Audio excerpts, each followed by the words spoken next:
Hello, and welcome to our first edition of The Hill, a program produced by Lincoln University's journalism students. I am Regina Shields. Lincoln University has recently started offering its students who have the late night munchies a new food convenience service on campus. Here's a report from The Hill's own Amanda McCarter. You may have noticed a few changes to the CAF this fall semester, whether it be the new Blue Tiger Mix or Grill 155 options in the CAF, or the new soda fountains.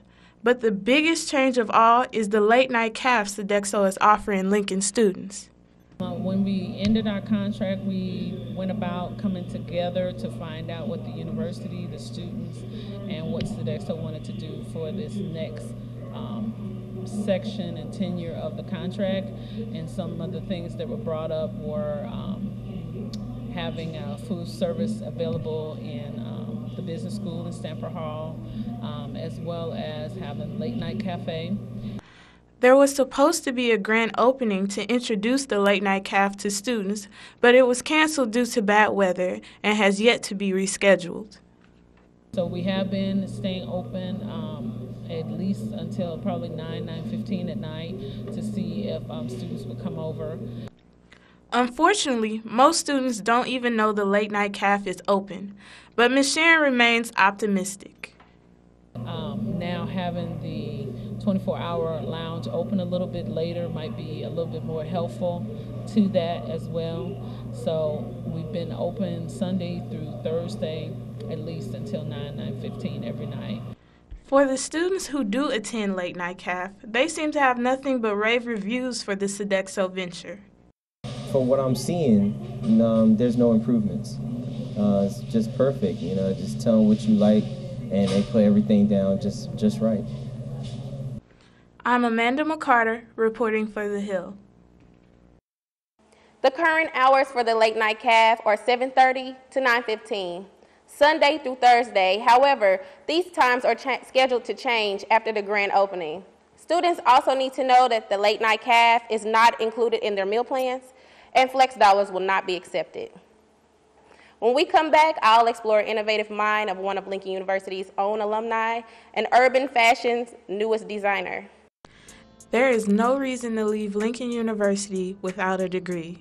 Student Support Services is here to help Lincoln students. Student Support Services here at Lincoln University provides a full spectrum of services to help students achieve success. We also provide success coaches where you can sit down 3 times each semester with someone who's fully vested in helping you achieve success.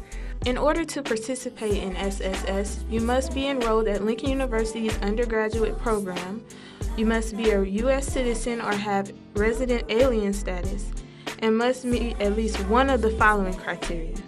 You must be a first-generation college student, must meet federal guidelines for low income, or have a documented disability. For more information, go to Dawson Hall's Annex or call 573-681-5974.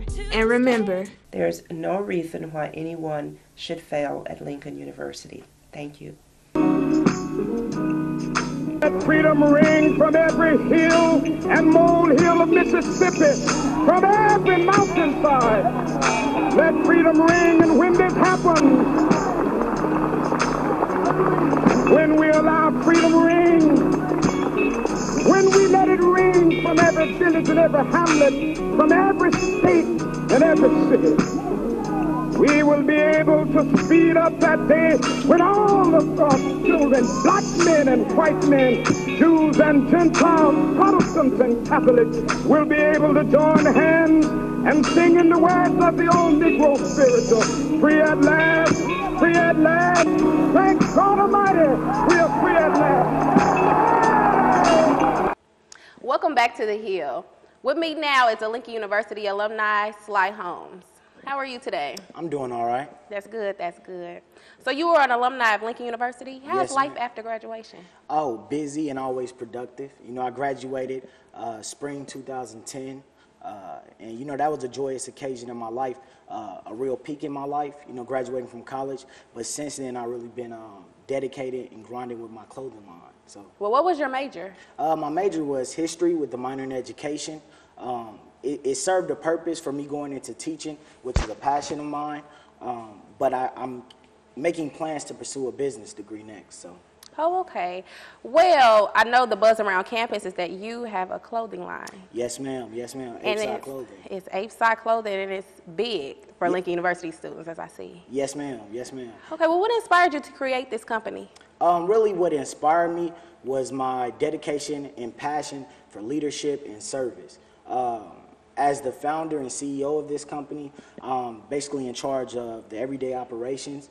So that is the leadership standpoint, but also the service. I believe that my brand offers something that's creative to students and patrons in all fields in life. Okay, well, where did you draw your inspiration for your design? Well, my designs, the inspiration comes from everything I see around me. Everything I see adds a little piece to the puzzle of really creating what Apeside really is. When I say that, what I'm talking about is if I see something on the street that catches my eye, I can quickly put that on paper and say, okay, we can make this into a design. But as people start to wear it, then that design takes shape, and then it starts affecting and inspiring people, which is actually the aims of my organization, which are to explore, meaning to go out there, find new things, inspire, to touch people, and then to create, and that's self-explanatory. So.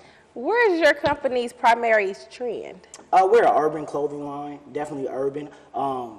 Right now we're just doing T-shirts, but we definitely have plans to go into actual garment distribution in the future, in the near future. What does the ape with the helmet stand for? Well, the logo, it's really a simple logo. I think the most important thing about the logo to me is that it's unique, it's eye-catching. I think when people see it, they automatically recognize that it's something they haven't seen before. But when dissecting the logo, of course you have the ape, which the whole name Apeside, the psi on the Apeside really stands for science. So together it's Ape Science, which stands for aggressively different. So the ape, of course, that's where that comes from. But the space helmet, the reason why he's looking down at the earth is because it really stands for transcending our current position that we're in now.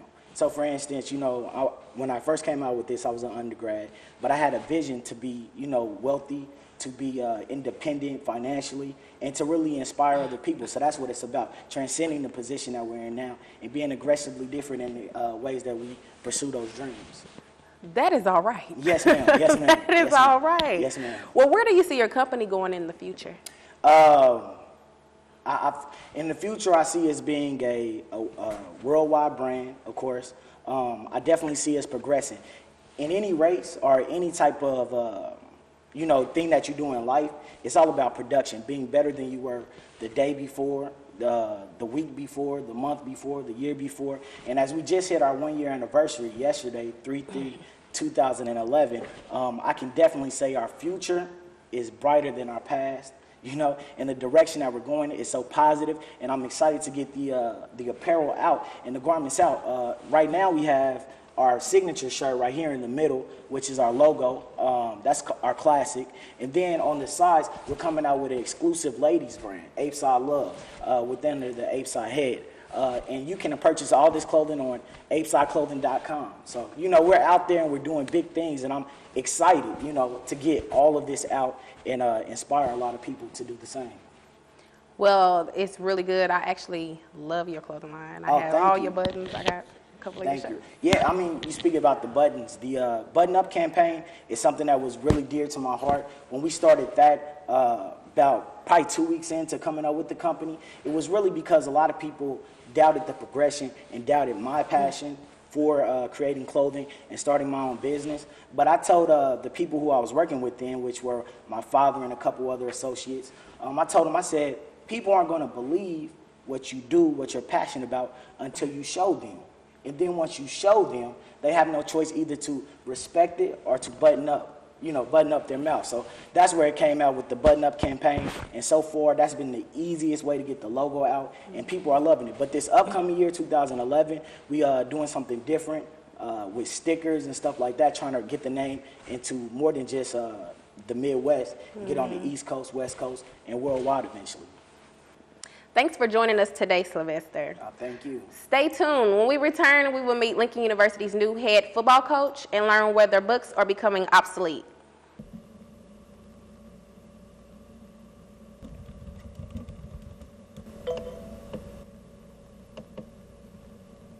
Sticks and stones may break my bones,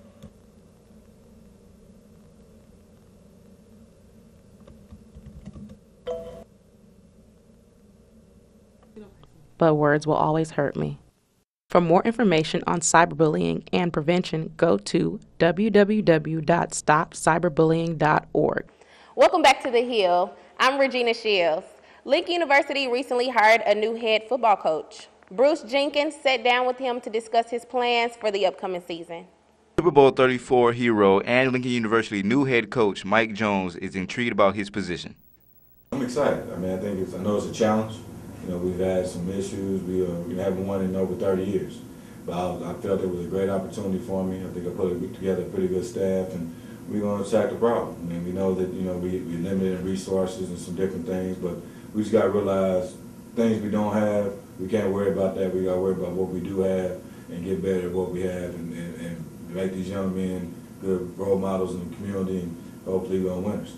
When I came in, I told the guys, and I say this to everybody, the same thing, I'm going to be honest with you. I'm going to be consistent with you.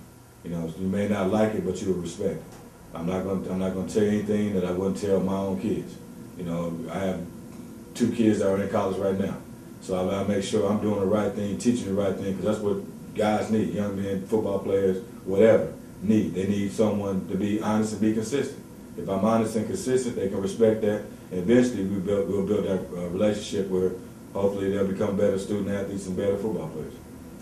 Coach Jones wants to remind us all to come out and help support the Blue Tigers at their spring game, April 30th, 2011.